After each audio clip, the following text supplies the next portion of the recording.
The stars had never seemed so close, yet so unwelcoming. Captain Elena Vasquez stood on the bridge of the Prometheus, watching the massive alien station grow larger on the viewing screen. After 200 years of dreaming, humanity had finally broken the light barrier and ventured into deep space. Now they were about to meet their neighbors. The station was beautiful in a way that made Elena's chest tight. Crystalline towers spiraled outward in impossible geometries, connected by bridges of pure light. Hundreds of ships from dozens of worlds docked at its ports. Earth's vessel looked like a crude metal box compared to the elegant craft surrounding them. "They're hailing us," said Lieutenant Chen from Communications. Elena straightened her uniform. "Put them through." The screen filled with faces. 12 different species sat in a semicircle, each one stranger than the last. One looked like living crystal, another like flowing water contained in a vaguely humanoid shape. A third had too many eyes, and a fourth seemed to shift between dimensions. The one who spoke first had blue skin and elegant features that reminded Elena of marble statues. His voice was smooth, almost musical, but his eyes held nothing but cold assessment. "I am Archon Kelth of the Zephyr Collective. We have reviewed your petition to join the galactic community." He paused, and Elena could have sworn she saw amusement flicker across his face. "We must say we are surprised you made it here at all." Laughter rippled through the council chamber. Not cruel exactly, but not kind either. It was the laughter of adults watching a child's clumsy first steps. Elena kept her voice steady. "Humanity has worked hard to reach this moment. We hope to learn from older civilizations and contribute what we can." "Contribute?" A creature made of writhing tentacles spoke, its voice like grinding rocks. "What could your species possibly offer? Your fastest ships barely exceed light speed. Our cargo vessels move 10 times faster." Another alien, this one insectoid with gleaming black armor, clicked its mandibles. "They still suffer from cellular decay." "Natural death!" "Can you imagine? They live barely a century. And their technology," added a being that seemed to be made of living metal. "They use artificial intelligence because their own minds are too slow to process jump calculations." "How primitive." The crystal entity chimed in, its voice like ringing bells. "Their world is still divided into competing nations. They have wars among themselves." "Civil wars." Archon Kelth raised a hand, silencing the others. "Humanity, your species shows potential. In perhaps 500 of your years, when you have evolved past these limitations, you may reapply. Until then, you are not ready for membership in civilized space." Elena felt her crew's eyes on her back. She thought of the billions of people on Earth who had celebrated when the Prometheus launched. The children who dreamed of touching alien worlds. The scientists who had dedicated their lives to this moment. "We understand," she said quietly, "but may we ask what we must do to improve? What standards must we meet?" Kelth's expression softened slightly, though pity was somehow worse than mockery. "Develop true faster-than-light capability, not your current stumbling pace. Extend your lifespans through biological advancement. Unify your world. Evolve beyond your violent instincts. Return when you are no longer." The transmission ended. The bridge was silent. Elena could hear the hum of the engines, the soft beep of instruments. Finally, Lieutenant Chen spoke.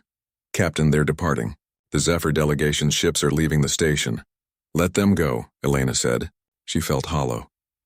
The Prometheus remained docked for 3 more days, gathering what little information the friendlier species were willing to share. Most avoided them. A few offered pitying smiles and vague encouragements. On the 4th day, they began their long journey home. Elena was in her quarters writing her report to Earth Command when Chen's voice crackled over the intercom. "Captain, you need to see this. We're picking up chatter on the galactic frequencies. Something's wrong." She reached the bridge in seconds. The main screen showed a cascade of messages in dozens of alien languages. The translation software struggled to keep up. "What am I looking at?" "The Zephyr delegation, ma'am. Their entire fleet. They were traveling through a region called the Veil Nebula on their way home." Chen's face was pale. "They vanished." "Vanished? You mean destroyed?" "No, ma'am, vanished. They were transmitting normally, then their signals just stopped. No distress calls, no debris, no energy signatures. Search and rescue teams have found nothing. It's like they were erased from existence." Elena stared at the screen. 12 ships carrying the galaxy's most advanced species had simply disappeared. The same aliens who had mocked humanity's primitive technology just days ago. How many ships were in their delegation? 12. representing all 12 species of the Zephyr Collective. And they all vanished at the same location? Yes, ma'am. Right at the edge of the Veil Nebula. It's a region where sensors get unreliable, but ships pass through it regularly. It's a major shipping route. Elena felt something cold settle in her stomach. Not satisfaction at their misfortune. Fear. Because if beings that advanced could vanish without a trace, what did that mean for the rest of the galaxy? What did it mean for humanity? Set course for Earth, she ordered. And get me every piece of data we have on the Veil Nebula. Something tells me this isn't over. As the Prometheus turned toward home, Elena looked out at the stars. They suddenly seemed much less friendly than they had when humanity first dreamed of reaching them. Somewhere out there, something had made the galaxy's greatest powers disappear like smoke. And nobody knew why. 3 months had passed since the Zephyr delegation vanished, and the galaxy had turned its eyes toward Earth. Not with curiosity anymore, but with suspicion. Dr. Marcus Webb sat in his cramped office at the Xenoarchaeology Institute in Geneva, surrounded by holographic displays showing ancient alien texts. His eyes were red from lack of sleep. His coffee had gone cold hours ago, but he couldn't stop reading. Something was there, hidden in the fragments of dead civilizations. He could feel it. Marcus, you need to rest. His assistant, Dr. Yuki Tanaka, stood in the doorway with concern on her face. I'm close. Yuki, look at this. He gestured to a display showing symbols carved into stone. This is from the Vorith ruins. They vanished 6,000 years ago. And this, he swiped to another image, is from the Kelmar civilization, gone 12,000 years ago. Different languages, different eras, but look. Yuki leaned closer. The symbols were different, but certain patterns repeated. Warnings. The silent vanishing, she read slowly. They both reference the same event? Not just them. 23 extinct civilizations all have similar records. They all disappeared near the same region of space. And Yuki, that region includes the Veil Nebula. Yuki's eyes widened. Where the Zephyr vanished? Exactly. Marcus pulled up a star map. Red markers dotted a specific area of space. Every single one. Advanced species at the height of their power. Then gone. No wars, no plagues, no supernovas. Just silence. Why hasn't anyone noticed this pattern before? Marcus laughed bitterly. Because most species don't study dead civilizations. They're too busy being advanced. Only primitive humanity bothers to dig through ancient ruins looking for answers. A chime interrupted them. The screen on Marcus's desk lit up with an official seal. United Earth Government. Priority message. Ambassador Thorne's face appeared. Her dark skin creased with worry lines that hadn't been there 3 months ago. Dr. Webb, thank you for taking my call. Ambassador, I was actually about to contact you. Then you've heard. The Galactic Assembly is convening. They're formally accusing Earth of destroying the Zephyr delegation. Marcus felt his stomach drop. That's insane. We barely have weapons that could threaten a single ship, let alone 12 of the most advanced vessels in the galaxy. Logic isn't winning this argument, Doctor. Fear is. The Zephyr were the strongest military power in known space. If something destroyed them, every other species is terrified. And humans make a convenient scapegoat. Because we were the last ones to see them, Yuki said quietly. Thorne nodded. The Kresh Dominion is pushing hardest for sanctions against Earth. They want us quarantined, all our ships grounded, all contact with other species severed. Marcus stood up, his chair scraping loudly. Ambassador, I need to present my findings to the Assembly. The Zephyr disappearance isn't unique. It's happened before many times over thousands of years. There's a pattern. What kind of pattern? I'm not sure yet. But every species that vanished had something in common. They were all advanced. They all traveled through that specific region of space, and based on the records, they all made contact with less developed species shortly before disappearing. Thorne was silent for a long moment. You're saying there's something out there that targets advanced civilizations? I'm saying there's something we don't understand. And I'm saying humanity needs to investigate before we're blamed for something we didn't do, or before whatever took the Zephyr decides to come for us. The Assembly won't authorize an Earth expedition into the Veil Nebula. They'd see it as destroying evidence. Then we need to convince them we're trying to solve a mystery, not cover up a crime. Marcus ran his hand through his hair. Get me in front of that Assembly, Ambassador. Let me show them what I found. 2 weeks later, Marcus stood before the Galactic Assembly. The chamber was enormous, filled with representatives from hundreds of worlds. Most looked at him with barely concealed hostility. The human section was small, isolated in a corner like a quarantine zone. Marcus activated his presentation. The ancient symbols appeared on the central display. Honorable delegates, I am Dr. Marcus Webb, xenoarchaeologist. I study dead civilizations, the species that came before us. What I've discovered should concern us all. He showed them the timeline. 23 civilizations, spread across 100,000 years, all vanishing near the Veil Nebula, all advanced, all gone without a trace. The pattern is clear. This isn't the first time. The Zephyr Collective isn't special in their disappearance. They're the latest in a very long line. A delegate from the Kresh Dominion rose, its insectoid form towering and aggressive. Convenient timing for this discovery, human. You present ancient mysteries to distract from your crime. It's not a distraction. It's a warning. Marcus met the creature's multifaceted eyes. Something in that region of space has been active for millennia. Something that targets species like yours. Like the Zephyr, advanced powerful civilizations. And humans are conveniently excluded from this threat? The Kresh's mandibles clicked mockingly. We don't know the selection criteria, but I can tell you that humanity's best chance of survival, and yours, is to understand what we're facing. Another delegate, a being of flowing light, spoke. Even if we believed your theory, why should Earth lead any investigation? You are the least qualified species in this chamber. Marcus took a breath. This was the hard part. Because our technology works differently. The ancient records suggest that advanced sensor systems fail in the Veil Nebula. Your ships rely on quantum sensors and dimensional scanners. Those don't function there. Humanity uses older, simpler technology. Radio waves, visual confirmation, basic radar. In that region, our primitive methods might actually work better. The chamber erupted in arguing voices. Some delegates demanded Earth's immediate quarantine. Others reluctantly acknowledged Marcus's logic. A few remained silent, watching with calculating eyes. Captain Vasquez was in the observation gallery watching. When the session finally ended in a deadlock, she made her way to Marcus. That went about as well as expected, she said. They didn't arrest me, so I'm calling it a win.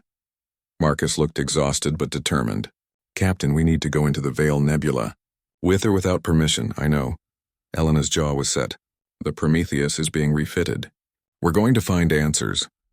As they left the assembly building, neither noticed the Kresh delegate watching them from a shadowed alcove. Its eyes gleamed with something that might have been fear or might have been guilt. It knew something about the Veil Nebula, something it wasn't sharing. The Veil Nebula looked like a bruise on the face of space.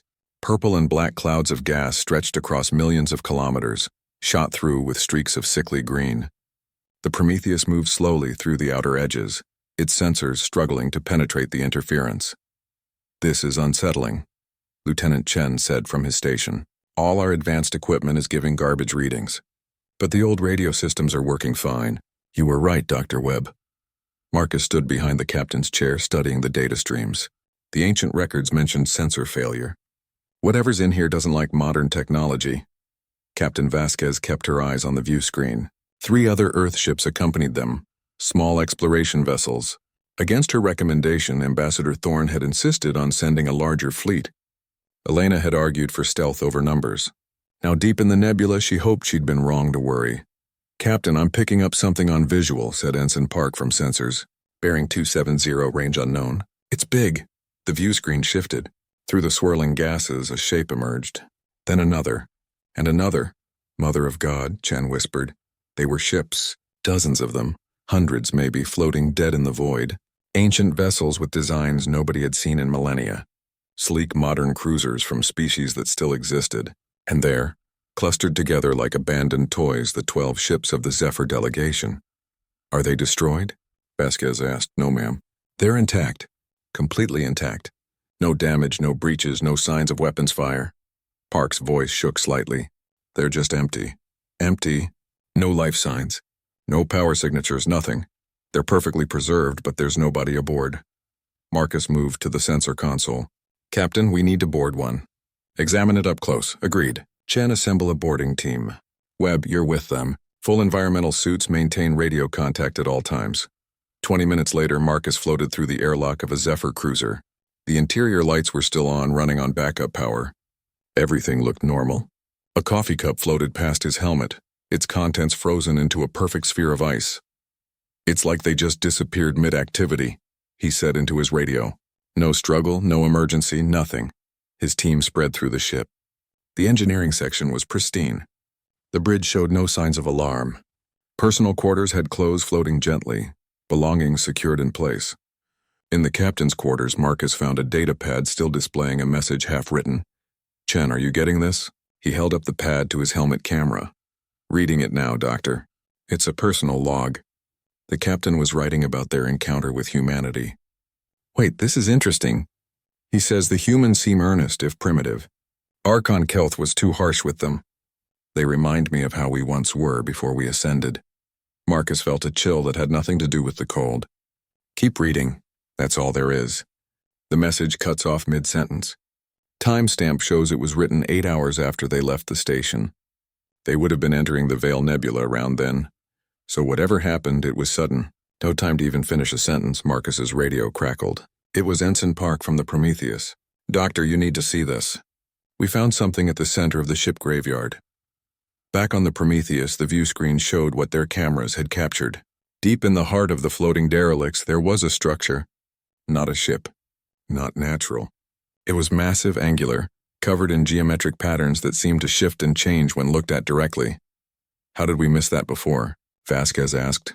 "We didn't," Park said. "It wasn't there 20 minutes ago. It appeared while the boarding team was on the Zephyr ship. Things don't just appear in space." "This one did, Captain. And it's broadcasting. Low-frequency radio, simple binary code. It's repeating a message." Marcus listened to the translation. His face went pale. "What does it say?" Vasquez demanded. "It says, 'Welcome, humble seekers. Enter and learn why the proud vanish.'" The senior staff gathered in the briefing room. The structure dominated the view screen, slowly rotating. Now that they knew to look for it, they could see other details. Docking ports. Symbols carved into its surface, and something that might have been windows, though no light shone from within. "It's a trap," said Commander Rodriguez, the Prometheus's tactical officer. "It has to be." "Maybe," Marcus said. "But it's also the only answer we're going to get. That thing knows we're here. It addressed us specifically. Humble seekers. Not humans. Not inferior species. Humble seekers. And the proud vanish," Vasquez finished. "It's talking about the Zephyr. All these species that disappeared. They were proud. Advanced. Arrogant. Are we really considering going in there?" Rodriguez looked around the table. "We could be throwing our lives away." "We could be," Elena admitted. "But if we don't, humanity stays accused of destroying the Zephyr, and more importantly, we don't learn what's taking species from the galaxy. We came here for answers. That thing has them." Marcus pulled up his research on the ancient civilizations. Every species that vanished was at the peak of their power. They all believed they were superior. The Varath called themselves the Infinite Imperium. The Kelmar titled their empire the Eternal Dynasty. Even the Zephyr Collective, the name implies they're so advanced they're like gods moving through the heavens. "And humanity?" Chen asked. "We call ourselves humans. From humus, earth, dirt. We named ourselves after the ground we walk on." Marcus smiled grimly. "Maybe that's why we're still here." Before Vasquez could respond, alarms blared. Park's voice came over the intercom, urgent. "Captain, we have incoming ships. Multiple contacts emerging from FTL. They're Kresh Dominion vessels." On the bridge, the view screen showed 5 massive warships bearing the insignia of the insectoid race. They were some of the most powerful military vessels in the galaxy. "They followed us," Rodriguez said. A transmission came through. The Kresh commander appeared, its mandibles clicking in what might have been satisfaction. "Human vessel Prometheus, you will surrender immediately. You have entered forbidden space and tampered with evidence. You will be taken into custody." "Forbidden space?" Vasquez kept her voice level. "You never mentioned the Veil Nebula was off limits, because lesser species do not need to know. We warned your kind to stay away. You did not listen." Marcus leaned close to Elena. "They're scared, Captain. They know something about this place, something they don't want us to find." The Kresh ships moved closer, weapons charging. But as they approached the ship graveyard, something happened. The ancient structure at the center began to glow. Soft at first, then brighter, pulsing with a light that seemed to exist in more dimensions than 3. Captain, the structure is scanning the crash ships, Park reported. Some kind of energy beam, frequencies I've never seen. The crash commander's face appeared on screen again, but now fear replaced arrogance. No, we are not them. We are not the ones who must be judged. We are the transmission cut off. On the view screen, the 5 crash warships began to fade. Not explode, not disintegrate, fade. Like watercolors running in rain, they became translucent, ghostly, then vanished completely. The bridge of the Prometheus was silent. Did that just happen? Chen whispered. The structure's glow faded. Then on their screens, a new message appeared in simple text. The arrogant have revealed themselves. The humble may enter and witness truth. Choose. Vasquez looked at her crew, at Marcus, at the structure that had just erased 5 warships from existence. We came for answers, she said quietly. Time to get them. The docking port opened like a flower blooming, perfect and precise. The Prometheus connected with a soft metallic kiss, and Captain Vasquez led a small team into the unknown.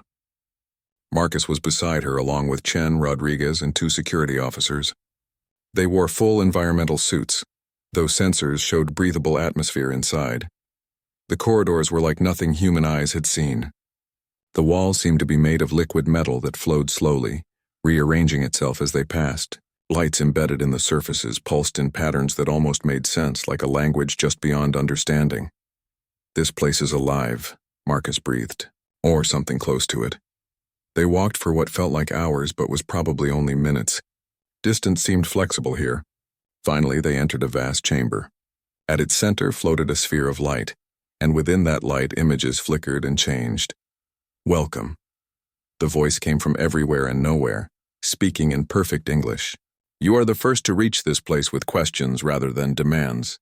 The first to seek understanding rather than power. What are you? Vasquez asked.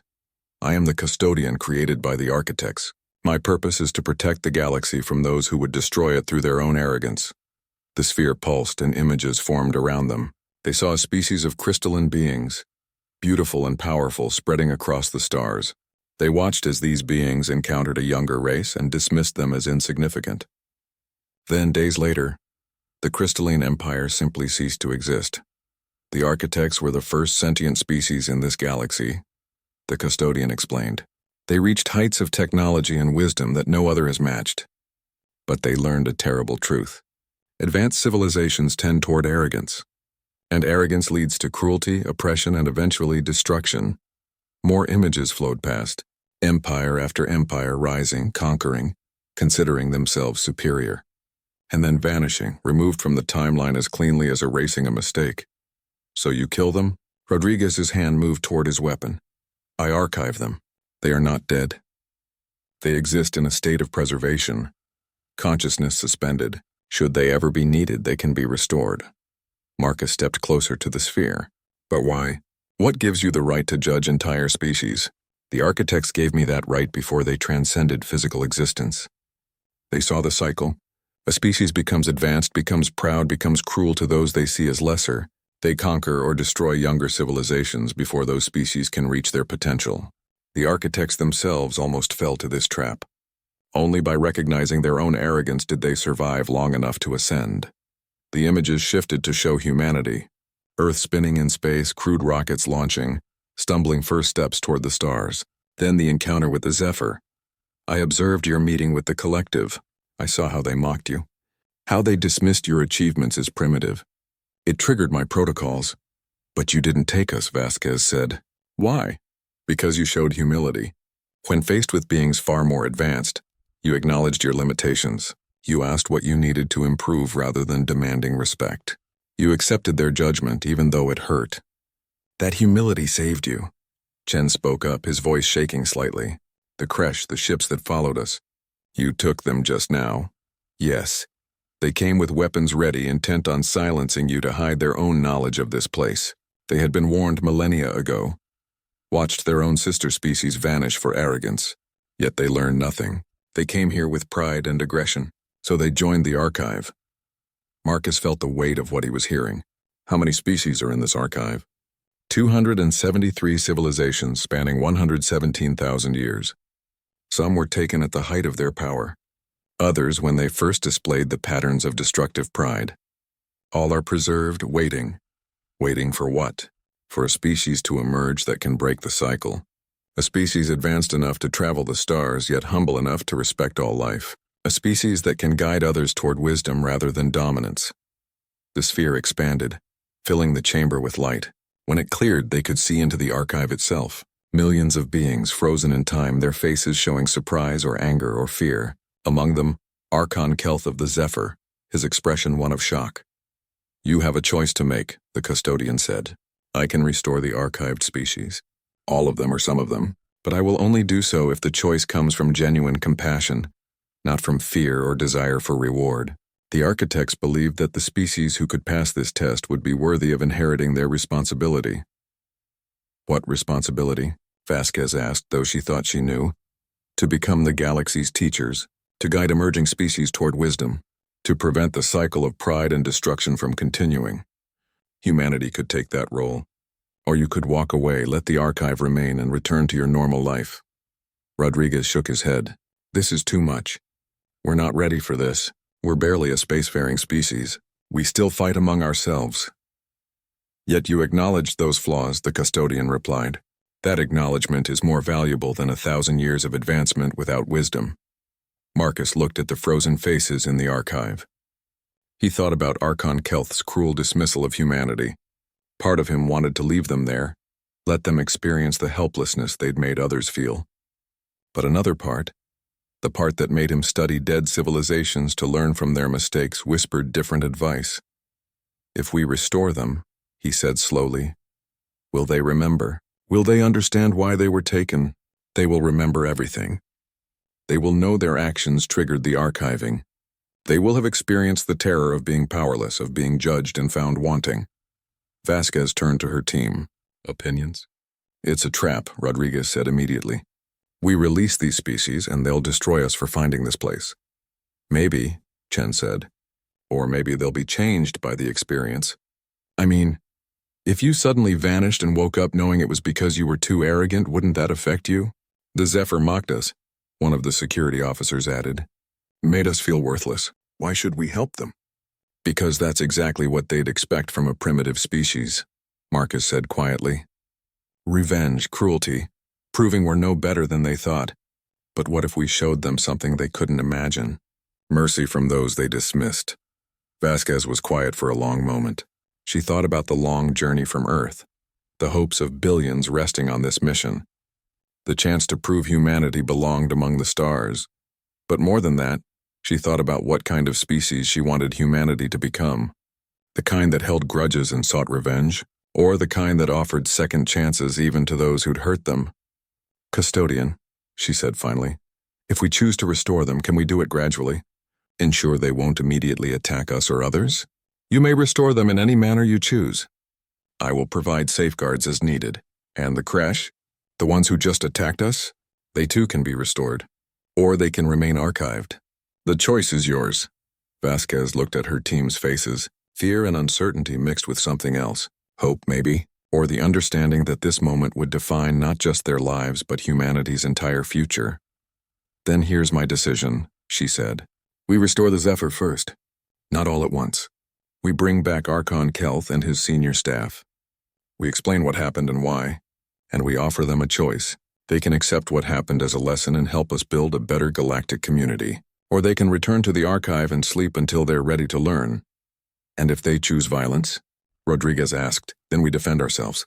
But we give them the chance first, because that's what makes us different. Not our technology or our lifespan or our unity, our willingness to try compassion even when it's risky." The custodian's light pulsed in what might have been approval. "A worthy answer. The restoration process will begin." 6 months had passed since the day Archon Kelth woke up screaming in the medical bay of the Prometheus. He still remembered the terror of that moment. One second he'd been reviewing star charts in his quarters. The next he was suspended in darkness, aware but unable to move or speak or even measure time. He'd existed in that frozen state for what felt like eternities, though in reality only months had passed. Now he stood before the Galactic Assembly, but this time he wasn't sitting in judgment. He was giving testimony. "I remember every detail of the encounter with humanity," he said. his voice lacking its former arrogance. I remember my words, my condescension, my cruelty disguised as honest assessment, and I remember Captain Vasquez's face when I told her species to come back in 500 years.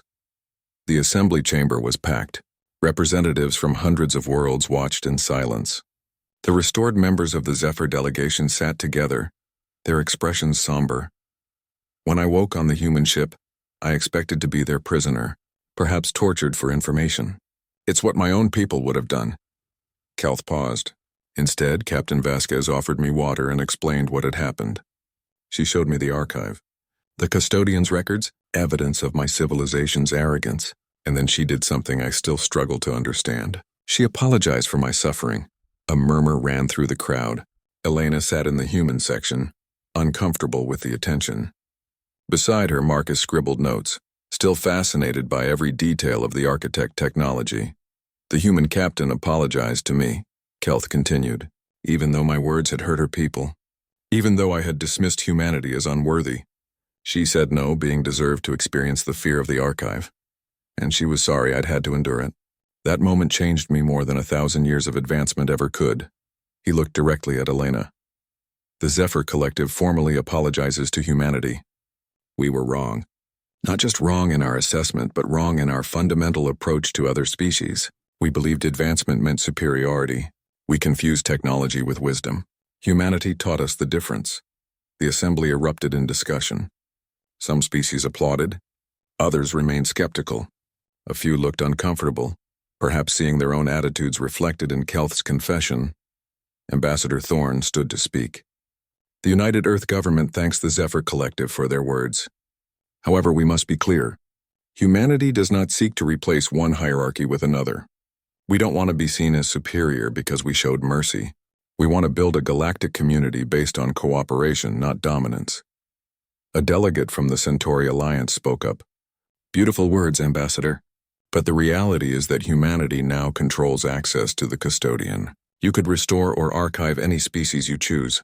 That's ultimate power. Which is why we're not keeping that power, Elena said, standing. Dr. Webb has been working with the custodian for months. We've developed a proposal. Marcus activated a holographic display. The custodian was designed by the architects as a failsafe against galactic tyranny. But leaving that power in the hands of any one species, including humanity, defeats the purpose. So we're proposing something different.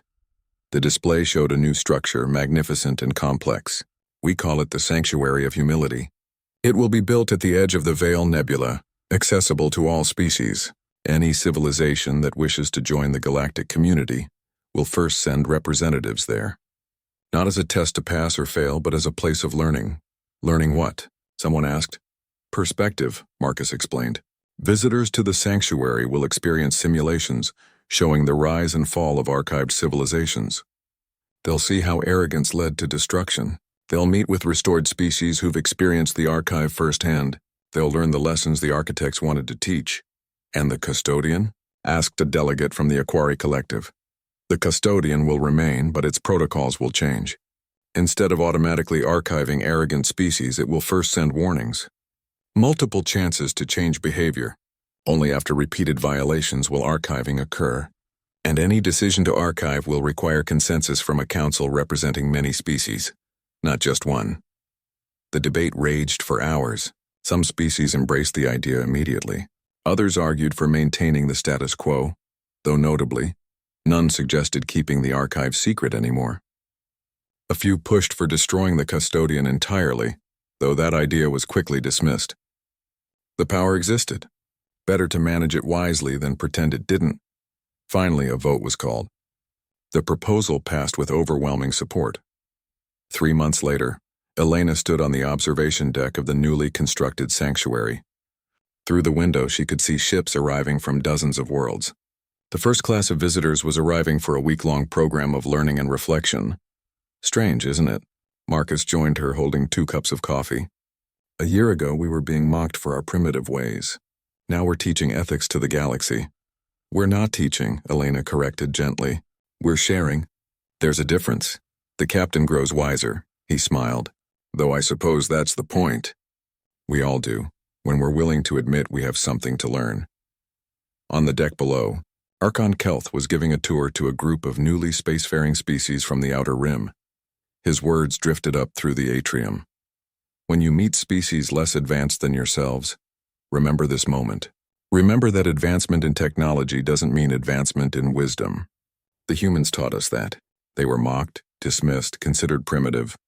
Yet they possessed something we'd lost: humility, compassion, the ability to see potential in others rather than just measuring their current state. One of the visiting aliens, a young creature with iridescent scales, asked a question Elena couldn't quite hear. Kelth's response was clear. How did they change us? By showing mercy when they could have chosen revenge.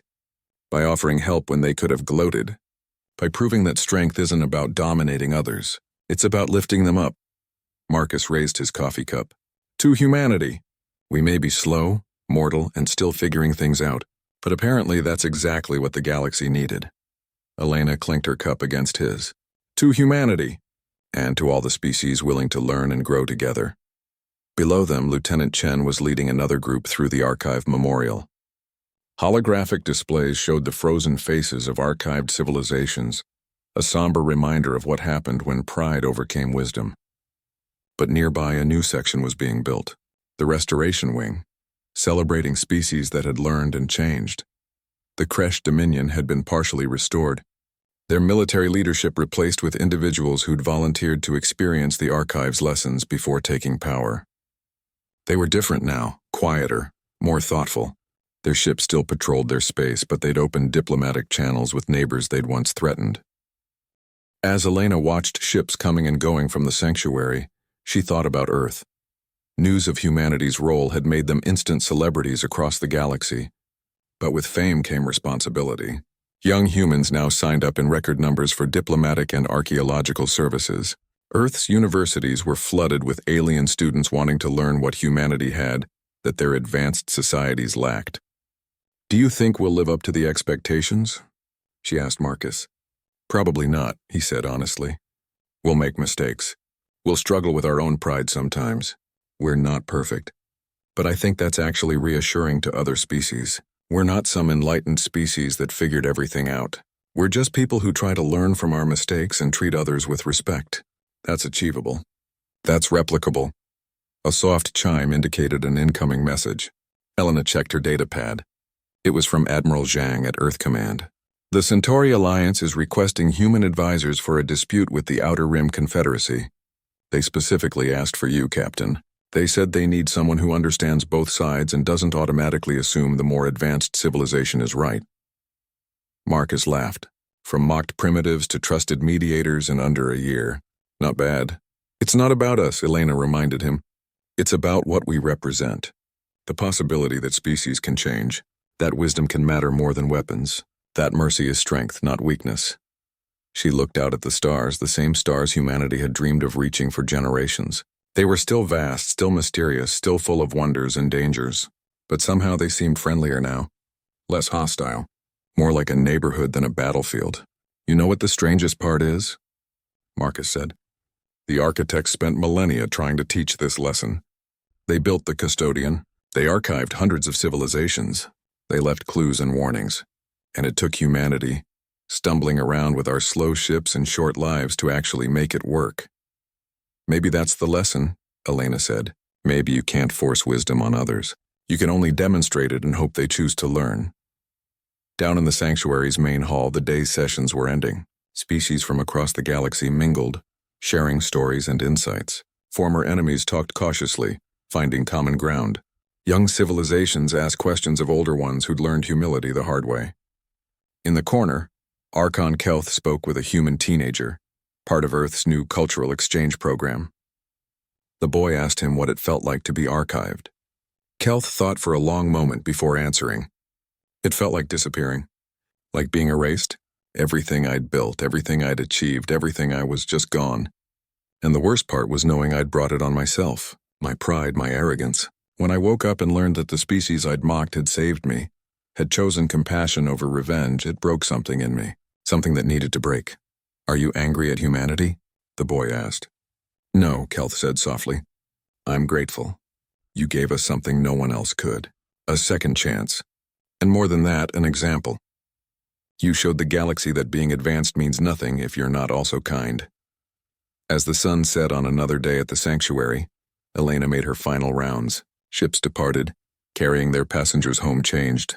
Not perfect, not enlightened, but aware, thinking, questioning their assumptions.